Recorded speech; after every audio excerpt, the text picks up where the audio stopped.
श्री स्वामी समर्थ। तुम्हा सगळ्यांच्या आपल्या स्वामी सूत्र चॅनलवर मनापासून स्वागत। स्वामी भक्त हो, आज पुन्हा एकदा तुमच्यासाठी नवीन व्हिडिओ घेऊन आलेले आहे। व्हिडिओच्या माध्यमातून नवीन माहिती आपण जाणून घेणार आहोत। आजच्या व्हिडिओमध्ये आपण जी काही माहिती जाणून घेणार आहोत ती खास एकादशी निमित्त असणार आहे, कारण उद्या 21 जुलै 2025 रोजी वार येत आहे सोमवार आणि उद्याची एकादशी आहे। कामिका एकादशी असं ह्या एकादशीचं नाव आहे। तर उद्याची एकादशी जी आहे तिचं व्रत करणं ज्याला शक्य होणार आहे त्याने आवर्जून करावं, पण ज्यांना व्रत करणं शक्य नाही, काही कारणास्तव जसं की औषध पाणी चालू असतं, तब्येतीचा काही इश्यू असतो, त्यामुळे आपल्याला उपवास झेपत नाही, तर मग ठीक आहे, नाही उपवास केला तर हरकत नाही। पण ज्यांना सहज व्रत करणं शक्य होतं त्यांनी आवर्जून करावं, ज्यांना शक्य होत नाही त्यांनी कमीत कमी सेवा कराव्या, कारण सेवा करायला कुठलाही नियम नाही। सेवा करायचं म्हटलं तर फक्त 2 नियम आपल्याला पाळावे लागतात। पहिला नियम म्हणजे मासिक धर्म असेल तर आपण सेवा करू शकत नाही, आणि दुसरी गोष्ट म्हणजे घरामध्ये सुतक पडलेलं असेल तर मग आपण सेवा करू शकत नाही। पण याही व्यतिरिक्त सुतक असो, मासिक धर्म असो, विटाळ असो, जे काही असेल तेव्हा आपण नामस्मरण मात्र नक्कीच करू शकतो। नामस्मरणाला कुठलंही बंधन नाही, त्यामुळे ज्यांच्याकडे अशी अडचण आहे त्यांनी फक्त नामस्मरण करावं। ओम नमो भगवते वासुदेवाय या मंत्राचा जास्तीत जास्त जप करावा, निश्चितच त्याचं देखील फळ आपल्या पदरी पडण्यासाठी मदत मिळत असते। तर असो, आता उद्याच्या दिवशी आपल्याला एकादशी निमित्त कुठली कामं करायची आहे हे देखील आपण सविस्तररित्या जाणून घेऊया। तर बघा, उद्या आपल्याला अंघोळीच्या पाण्यामध्ये हळद टाकायची आहे। आता उद्या आपली अंघोळ सूर्योदयापूर्वी व्हायलाच हवी, अगदीच ब्रह्ममुहूर्तावर शक्य नसेल तर कमीत कमी सूर्योदय होण्यापूर्वी आपली अंघोळ वगैरे झालेली असायला हवी। आता अंघोळीच्या पाण्यामध्ये हळद का टाकायची, तर बघा, भगवान विष्णूंची ही तिथी आहे आणि आपला गुरुग्रह मजबूत करायचा असेल तर आपल्याला भगवान विष्णूंची सेवा करायला लागते, आणि गुरुग्रहाचा संबंध देखील भगवान विष्णूंशीच आहे, हळदीचा देखील संबंध गुरुग्रहाशीच आहे। त्यामुळे हळद जर आपण अंघोळीच्या पाण्यामध्ये टाकली तर निश्चितच आपला गुरुग्रह जो आहे तो मजबूत होण्यासाठी मदत मिळत असते। गुरुग्रह ज्याचा मजबूत असतो त्याला प्रत्येक कामामध्ये यश मिळण्यासाठी मदत मिळते, म्हणून अंघोळीच्या पाण्यात हळद टाकायची। या व्यतिरिक्त तुमच्याकडे गंगाजल असेल तर ते देखील तुम्ही टाकू शकतात। अशा पद्धतीने हा उपाय आपल्याला सकाळी सकाळी करायचा आहे।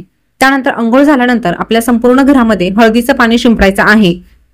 एकतर तुम्ही हळद गोमूत्रामध्ये मिक्स करून ते शिंपडू शकतात, किंवा साधं पाणी घेतलं तर त्यामध्ये देखील करू शकतात।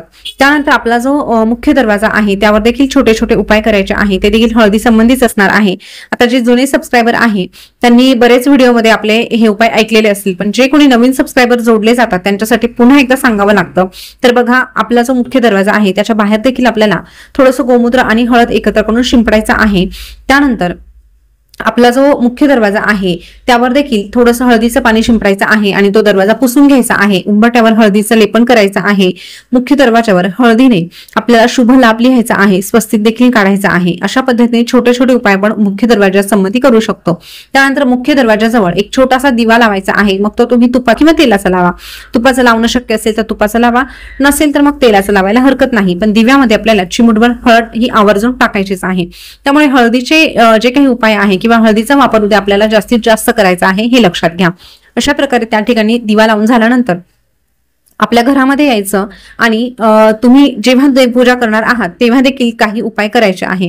आता शक्यतो विशेष तिथींना लगेचच अंघोळ झाल्या पूजा करून घ्यायची, पण बऱ्याच ठिकाणी असं असतं की सकाळी थोडी गडबड असते, मुलांना किंवा मिस्टरांना कामावर जायचं असतं, मुलांना शाळेत जायचं असतं, मग सगळं गेल्यानंतर आपण पूजा करतो तर हरकत नाही, तसाही नियम पाळला तर चालतं। पण जेव्हा तुम्ही देवपूजा करणार आहात तेव्हा मात्र देवांना अंघोळ घालताना देखील थोडासा हळदीच्या पाण्याचा वापर करायचा आहे, किंवा देवांना तुम्ही हळद लावू शकता। जसं की आपण उठणं वगैरे लावतो ना, तशाच पद्धतीने देवांना पहिले हळद लावून घ्यायची आणि त्यानंतर आपल्याला दुधाने किंवा पाण्याने अभिषेक करून पुन्हा एकदा स्वच्छ पाण्याने अंघोळ घालायची आहे। अशा पद्धतीने तुम्ही सकाळी करू शकतात।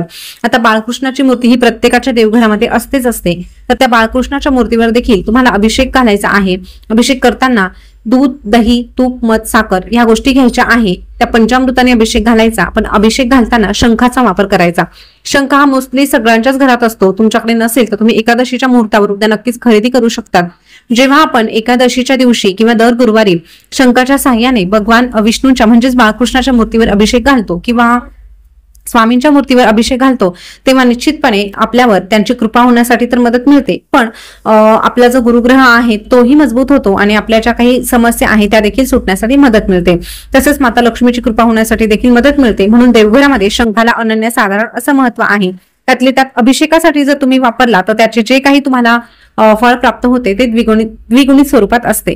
आता हे झाल्यानंतर आपल्याला छोटे छोटे काही उपाय देखील करायचे आहे। त्यातला सगळ्यात प्रभावी उपाय असा की जेव्हा तुम्ही भगवान विष्णूची म्हणजेच बाळकृष्णाची जी काही पूजाविधी करणार आहात, आता पूजाविधी म्हणजे फार वेगळी पूजा मांडण्याची गरज नाही।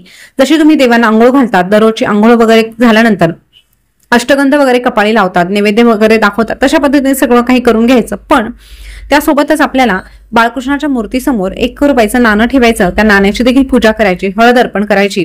त्यानंतर 1 माळ जप ओम नमो भगवते वासुदेवायचा करायचा, शक्य असल्यास विष्णू सहस्रनामाचं पठण करायचं आणि त्यानंतर संध्याकाळच्या वेळेस हे 1 रुपयाचं नाणं आपल्याला उचलून घ्यायचं।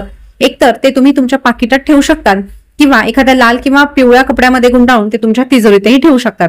अशा दोन्ही पद्धतीने तुम्ही ह्या 1 रुपयाच्या नाण्याचा उपयोग करू शकतात। त्याने नक्कीच तुमची जी काही अडचण आहे ती सुटण्यासाठी मदत मिळते, आर्थिक समस्या सुटण्यासाठी देखील तुम्हाला मदत मिळत असते।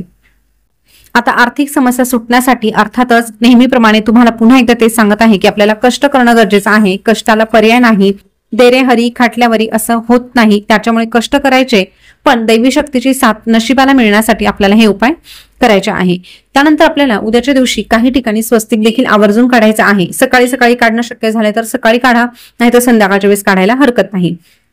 त्यासाठी तुम्हाला हळदी कुंकू घ्यायचं आहे किंवा फक्त हळद घेतली त्यामध्ये थोडं तूप टाकलं तरीही चालेल। अशा पद्धतीने आपल्या मुख्य दरवाजावर 1 स्वस्तिक काढायचं, आपल्या तिजोरीवर 1 काढायचं, आपल्या स्वयंपाकघरामध्ये 1 काढायचं, 1 तुळशी मातेजवळ काढायचं। अशा प्रकारे 4-5 जे महत्वाचे ठिकाणं असतात त्या ठिकाणी तुम्हाला स्वस्तिक काढायचं आहे।